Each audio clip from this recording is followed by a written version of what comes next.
Good afternoon, everybody. Welcome back. I got a busy week ahead of us.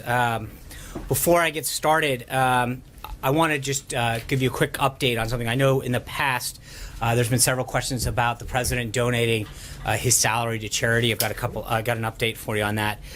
To that end, the president has spoken with counsel and made the decision to donate his first quarter salary in total to a government entity, and he has chosen this quarter to donate it to the National Park Service. The Park Service has cared for our parks since 1916, and the president is personally proud to contribute the first quarter of his salary to the important mission of the Park Service, which is preserving our country's national security. So it is my pleasure, on behalf of the President of the United States, to present a check for $78,333 to the Secretary of the Interior, Ryan Zinke, and Superintendent of the Harpers Ferry Park Site, Superintendent Brandenburg. So, no, it's straight up. It is every penny that the president received from the first quarter since the day that he was. It's not a full quarter. It is, yeah, right, because the Constitution says that. Sorry, that was. So it's from January 20th, noon forward. With legal cash, though. With that, I'm going to let Secretary Zinke make a few comments about the Department of Interior and the work that they're doing, and hopefully the President's. So. Well, thanks. And I'm Secretary Zinke from the Department of Interior, for those that don't know me. Obviously, great to be with you. Those that don't know me, I get my inspiration from Teddy Roosevelt. And the motto now in the Department of Interior, if you go to Yellowstone and have the opportunity to look at the Roosevelt Arch, it says, inscribed in stone, is for the benefit and enjoyment of the people. And that's our pledge. So for those that aren't familiar with the Department of Interior, we span 12 time zones, from the Virgin Islands all the way to Palau. And within our holdings are 20% of the nation's land. We have 417 national parks. We have 562 federally recognized Indian nations, 567 wildlife refuges, and 221 wilderness areas. And I'm the steward of our nation's finest and most majestic holdings. After riding the horse on my first day, we've been pretty busy. Just on public lands alone, I've signed directives on the first day to expand public access. Important if you're in the West, especially in the far West, as Montana is.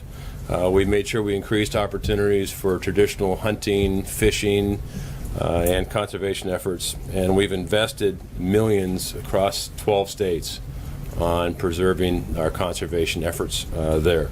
On energy, that was much of last week was spent on energy.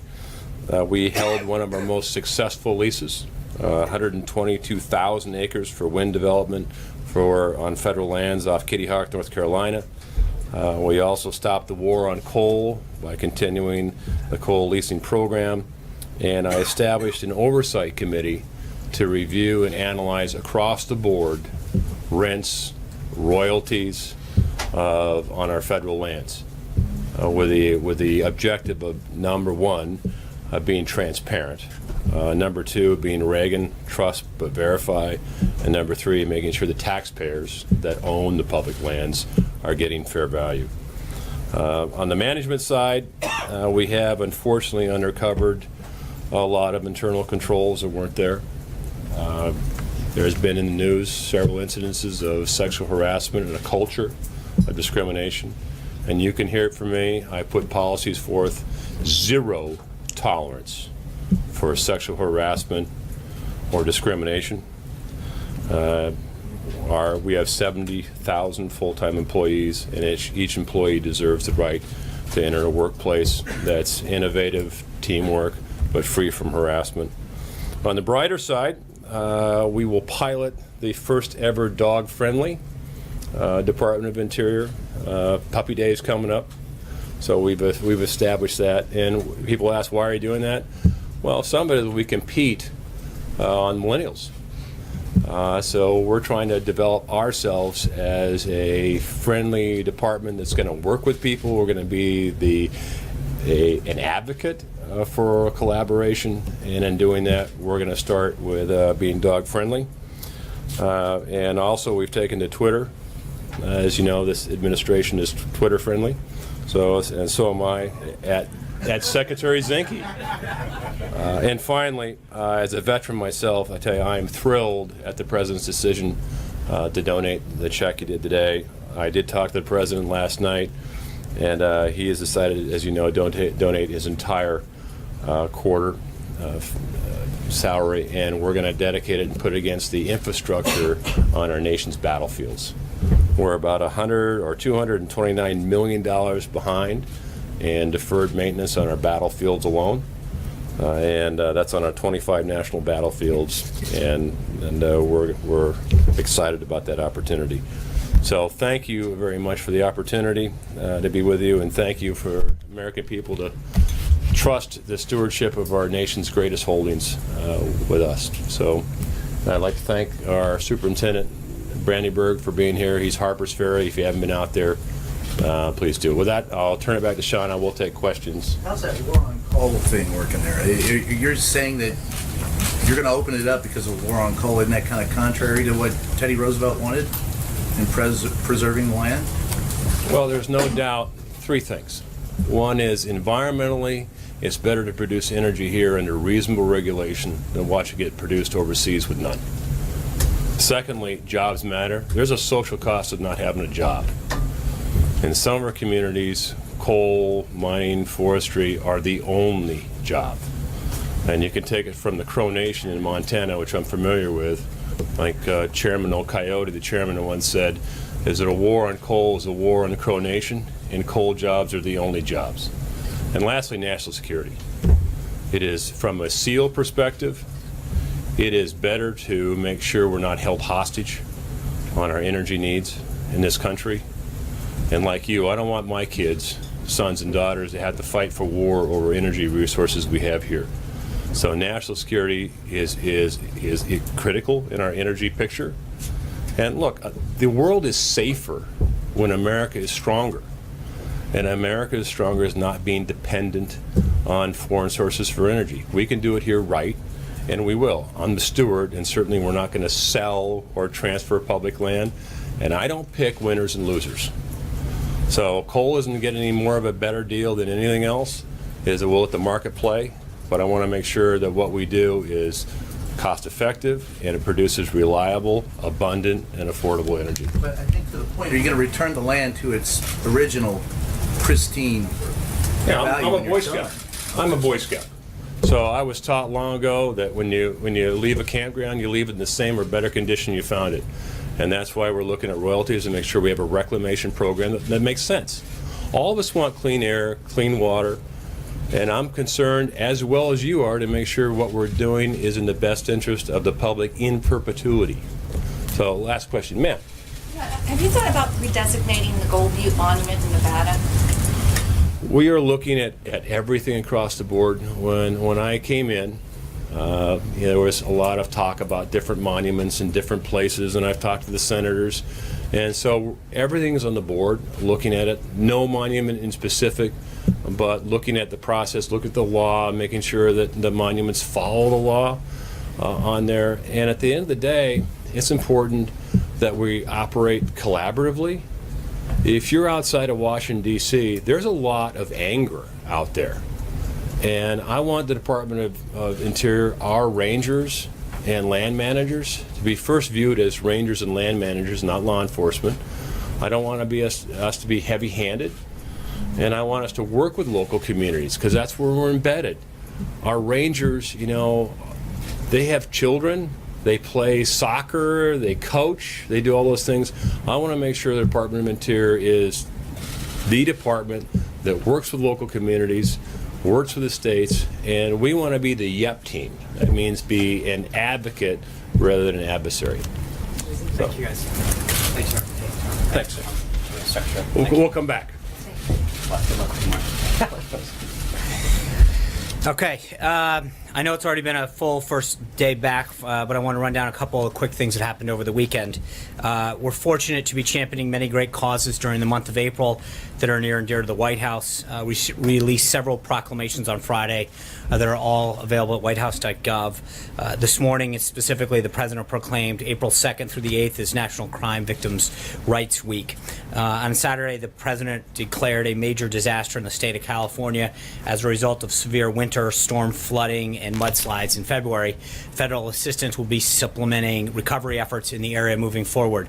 Also on Saturday, the Vice President traveled to Columbus, Ohio to discuss American jobs and the economy. He spoke with business leaders at Dynalab, an American-owned, operated electronic manufacturing services company. The Vice President told the crowd that the actions that the President has already taken to create jobs in this country make it easier to do business, from taking a serious look at the regulatory process to ushering in a new era of American energy. With respect to today, the President, as you know, welcomed President al-Sisi of Egypt to the White House this morning. The two presidents had an honest discussion focused on areas of cooperation. The President made clear that this is a new day in the relationship between Egypt and the United States, and the President affirmed his strong support of the Egyptian people. It was a candid dialogue during which they discussed both areas of cooperation and of concern. Also this morning, the White House released the official portrait of the First Lady, which is similarly available on whitehouse.gov. And just about now, the President began a meeting with Secretary of State Tillerson, where they're expected to discuss several topics, including the Secretary's recent trip to Brussels, where he attended the NATO Foreign Ministers meeting. As you may have known, just prior to the briefing, the Senate Judiciary Committee voted to advance the President's selection for Neil Gorsuch to the full Senate. While the White House was pleased that beyond the committee partisan vote, more Democrats have moved past partisan obstruction to acknowledge that Judge Gorsuch is simply qualified and deserving of being on the bench. But we're obviously disappointed that the overwhelming majority of them are still playing politics with the nation's highest court. If the Democrats get their way, and I know the numbers are looking that way, this is going to be the first successful filibuster of a nominee to join the Supreme Court, which is clearly unprecedented. With a vote on Judge Gorsuch expected Friday, the American people will see which senators are willing to keep this seat open to get in the way of President Trump making progress on one of his most significant choices so far.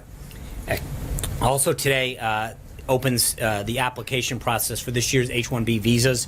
The President has spoken about the H-1B visa program in the past. The White House acknowledges that there are issues with the program as it currently stands. However, there are several laws that are on the books that went unenforced in the previous administration. As the Department of Justice made clear in its release this morning, the Trump administration will be enforcing laws protecting American workers from discriminating hiring practices. Looking ahead to the schedule for the rest of the week, the President will host a CEO town hall meeting on the business climate tomorrow morning. And then in the afternoon, he will make remarks to the 2017 North America's Building Trades Union National Legislative Conference.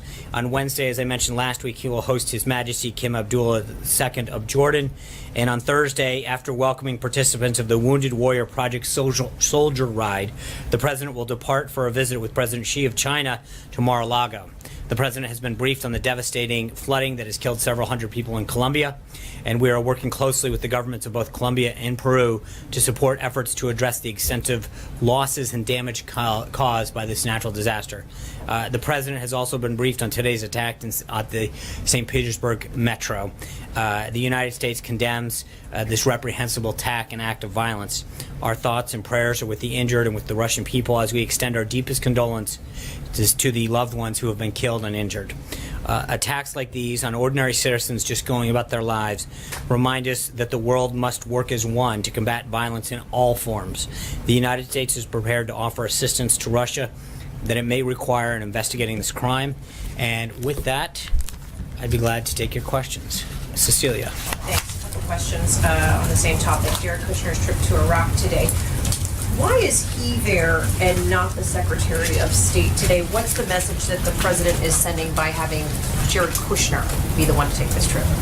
I don't think it's not a binary choice. In this particular case, both Jared Kushner and Tom Bossert, the assistant to the President for Homeland Security, are on the trip at the request and invitation of the chairman of the Joint Chiefs of Staff, who was going there and believed it was an opportunity for both of them.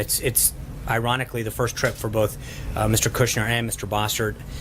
They're going to receive briefings and updates with respect to what's going on the ground, our military involvement there, and our efforts to defeat ISIS. Jared's going to specifically express the commitment of the United States to the government of Iraq, meet with U.S. personnel engaged in the campaign, and Mr. Bossert will participate in meetings and briefings to reinforce the strong U.S.-Iraqi partnership to defeat ISIS. But it's not like this is a one-shot deal.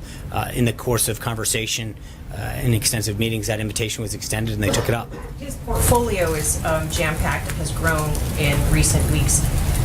Among the things that's our understanding that are in his portfolio, he is to broker Middle East peace and overhaul the federal government. Can he do all of these things? I think not to. It's not like he has a team that he oversees, and I think there's a lot of areas that he has been working very diligently on behalf of the government, on behalf of the president's agenda. So going over and getting a first-hand understanding of the work that's being done, to thank the government of Iraq, to see some of the sacrifice and progress that our team is making on the U.S. side, is an opportunity that I think every government official and every member of the media should frankly take advantage of if offered that opportunity. Matt? Thanks, Sean. A recent ProPublica report out today revealed that President Trump can draw money from his businesses at any time without disclosing it. So on that, I have two questions. Okay. One, has the president withdrawn any money from his businesses since taking office? And two, can the White House commit that the president will disclose future withdrawals if they take place? I'm not sure what he's withdrawn. I think that I'm somewhat surprised in the sense that anyone would find it shocking. A blind trust, or any kind of trust rather, the whole entire point of setting it up is that somebody can withdraw money. I mean, that's frankly part of the point of setting it up. So then why was this change not made? It was made after. No, that just. But No, I do. But again, I think that you just went and started to say this change was made. I'm not aware that there was any change. Just because a left-wing blog makes the point of something changing doesn't mean it actually happened. I'm not aware that there was ever a change in the trust. And the idea that the president is withdrawing money at some point is exactly the purpose of what the trust, why a trust is set up, regardless of an individual. So, just last question on this. So you're not saying whether or not it has changed, just to clarify. You're not sure whether. No, I'm actually, to the best of my knowledge, it hasn't changed. Cool, thank you. Olivia, sorry. Thank you. Same seat, wrong person. Yeah, that's right. I got a couple for you. One, there are multiple reports the administration is looking at arms packages for Taiwan, including missile defense and fighter jets. Can you confirm or clarify or deny those reports? I'm not going to discuss. Okay, and then last August, the president sharply criticized then President Obama for not making more of a public case for human rights throughout the Muslim world, throughout the Arab world. You guys have now said that it's better to raise those issues privately. I'm trying to understand the evolution of the thinking there. What changed his mind? What changed? The president's mind. I think the president recognizes that those are conversations where we can, as I said in the statement, that there are areas of that we can work with in cooperation and concern, and that's best discussed privately in terms of how we address areas that need to be discussed like that in order to make progress on them. I don't think that should be a huge surprise. Did you raise them in this meeting? Do you know? Again, I'm not going to get into what they discuss privately, but I will tell you that we understand the concern, and I think those are the kind of things that I believe progress is made privately. Sarah. Thanks, Sean. I have two. One, has President Trump spoken with President Vladimir Putin about the terror attack in Russia? Not yet. I know that obviously the president of Egypt just left moments ago prior to me coming out. But I do know that, as I mentioned at the top, our teams have been reaching out to both the government of Russia, the government of Colombia, and I know that there's been some outreach, I believe, to the folks, the government of Peru, with respect to their situation, the mudslides there, and then obviously the violence that occurred in Russia is something that we've already started reaching out from a government to government standpoint. If there is a call, we will make sure that we read that out. Okay. And secondly, Senator Rand Paul has called the reports that Susan Rice ordered the unmasking of President Trump's associates a, quote, smoking gun. Right. Does the president agree with that characterization, and what does he think of these reports? Yeah, I saw Senator Paul's tweet.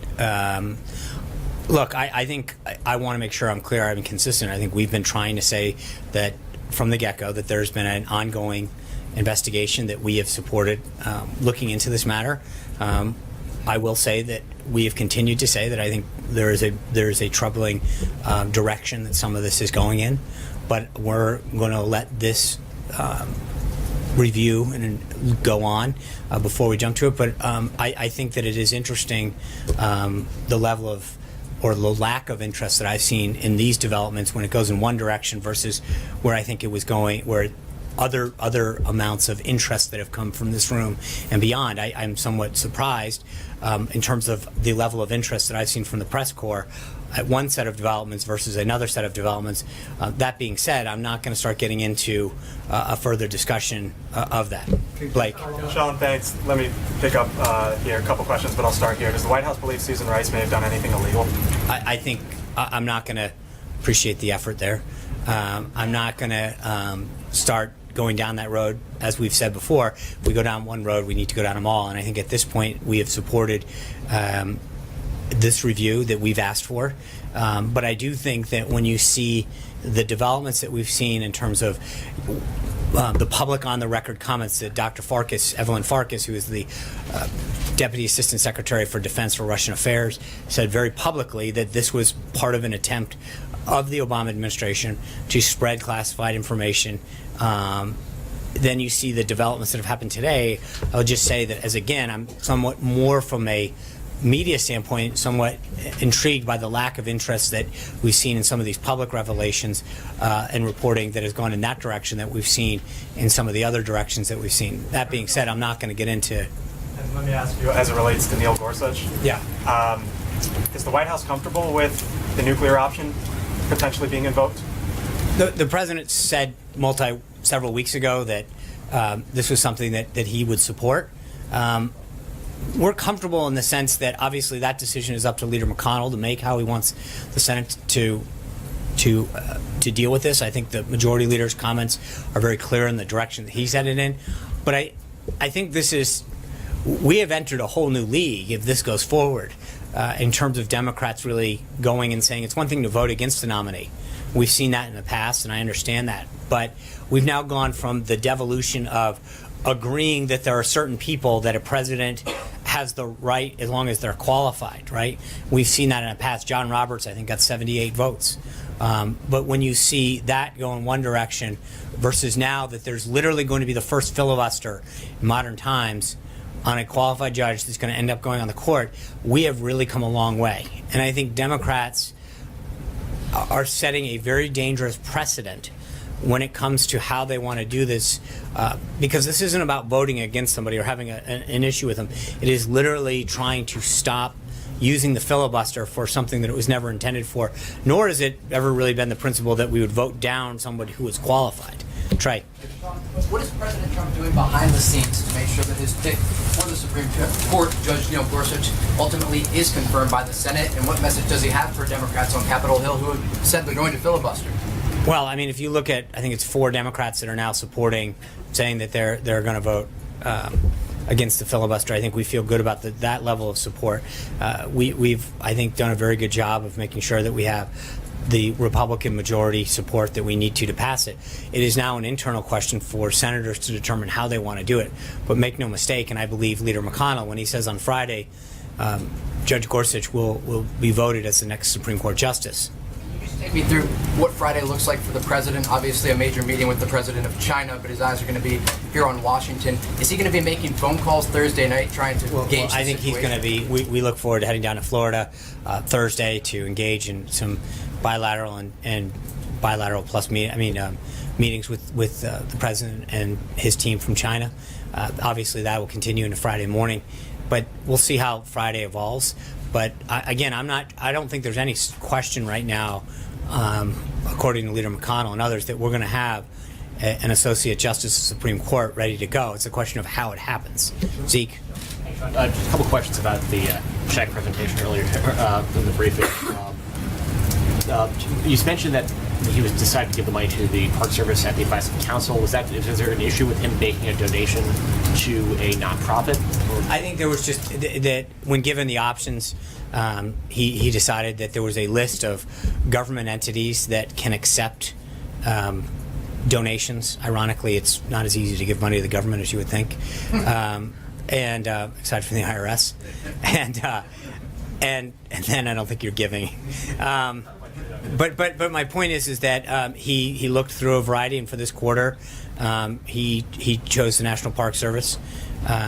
But it was a decision that he made based on his counsel presented him with several options, and he believed that as Secretary Zinke pointed out, that there was some great work being done there, especially that needed to do to restore our great battlegrounds, and wanted to do his part. Speaking of giving money to the federal government, the president's been, going to Mar-a-Lago again this weekend, has been facing calls from both officials in New York and in Florida, either to appropriate federal funds or request federal funds, which were not in the budget, for the additional security burdens that they have faced, given his residences there and his travels into those places, or to reimburse those local governments out of his own pocket. Obviously, this is a president who is far wealthier than any president we've seen in modern times, and he has the capability to make those outlays. Is that something the president is considering, or has he decided to make those outlays to reimburse? Well, I think there's a few things. Number one, the request to go to Mar-a-Lago was something that the Chinese, that was negotiated with the Chinese, and so I think this is a very high-level visit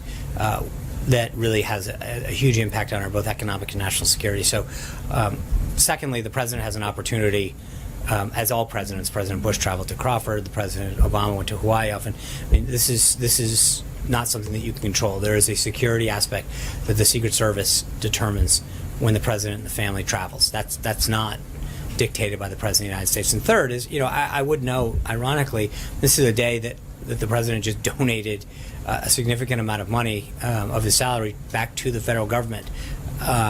And so, respectfully, it's like, it's at what point does he do enough? He just gave a very sizable donation. Probably, though, that's a very small. But that's not how we judge. I mean, I think to be able to say that, he isn't taking a salary. I think he stepped down from his business. He's walked away from a lot.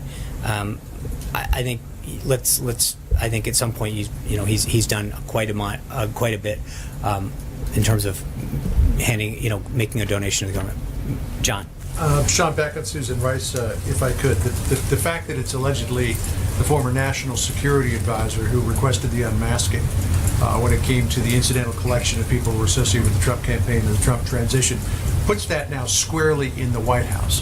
When you look at that, combine it with the NSC rules that were promulgated at the end of the Obama administration to more broadly share intelligence, does this White House look at what she allegedly requested as a national security issue or a political issue? Well, I'm not going to, that's a nice backdoor into the line of questioning. I think until there's a finding of that, I don't want to start getting into the motives, because we still haven't, me getting to the motives assumes certain things in fact that I don't think we're ready to go to yet, because that again would be getting in the middle of an investigation. I do think that there's been enough public discussion and reporting on this stuff that I'm not going to comment on this any further until those committees have come to a conclusion of that sort. So we're not going to start going down and guessing the motives of something that is not assumed in fact yet. But I do think that it is interesting, that, as I mentioned earlier, the level or lack thereof of interest in this subject versus what has been commented on previously in terms of alleged people involved in processes. So I think there's Margaret. Sean, you mentioned that Jared Kushner has a team working with him. Can you help us understand exactly what's in the portfolio and who's on the team, and I have a follow to that? Yeah, he's announced the Office of American Innovation the other day. We named a bunch of those folks that have been part of that team, and as he looks at various aspects of government, he works with different people in the White House that oversee different parts of that portfolio, whether it's part of the team that's doing the Middle East was one thing. So you've got Jason Greenblatt, who's been traveling to the Middle East and other places to do that. There's people like Reed Cordish and Chris Liddell that are part of the team that are talking about the Office of American Innovation that he has discussed last week with respect to opioid use and others. So there is a team, depending on the subject, that is working with him, and he is providing oversight and direction. So he's overseeing teams handling all these different issues, whether it's Mexico, Canada, Israel, Palestine, Iraq, Sure. Saudi. Well, again, remember, on Iraq, don't go too far there. He he was invited by the chairman of the Joint Chiefs of Staff, as was Tom Bossert, the assistant to the president for Homeland Security, to see the work that's being done there firsthand. I don't think to sort of then translate into he's overseeing Iraq is an accurate assessment. He was invited to go see something by the chairman of the Joint Chiefs of Staff, and he's doing it. But my follow on that is, I appreciate how he's in such a unique position and so trusted by the president.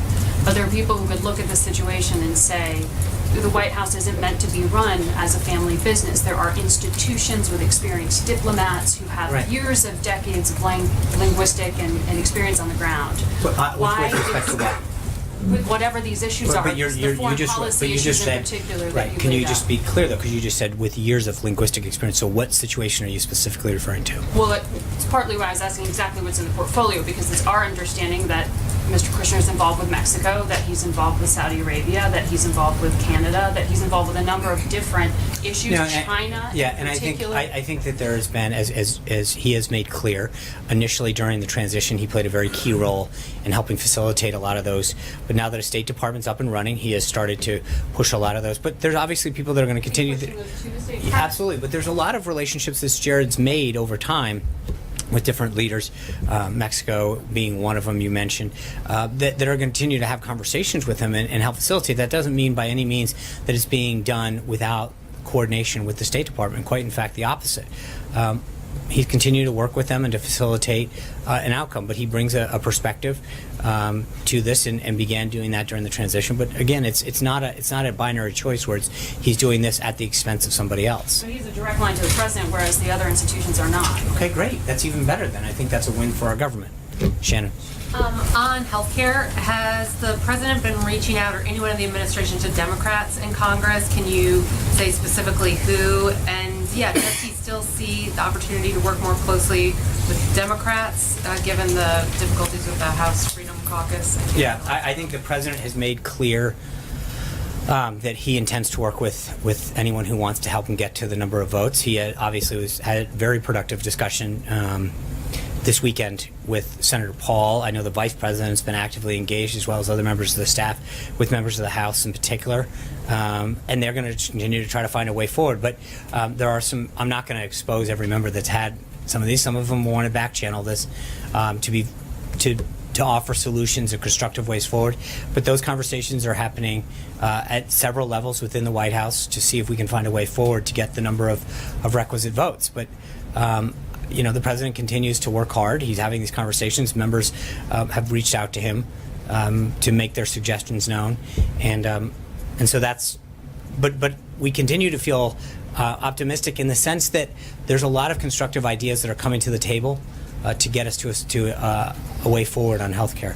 I just want to make one admin announcement. Tomorrow, the president is, as I mentioned, he's giving a speech tomorrow with a roundtable of CEOs on the American workforce, and then tomorrow he'll be speaking again at the American National Building Trades Union. So we'll have some kind of background briefing before the day because he is speaking live. So we will, on the guidance tomorrow, have something for you in terms of what we'll do for a briefing. We're working on that now. With that, I'm going to end for today and let you guys have a good one. Take care. Thank you, guys. Don't you like this no more?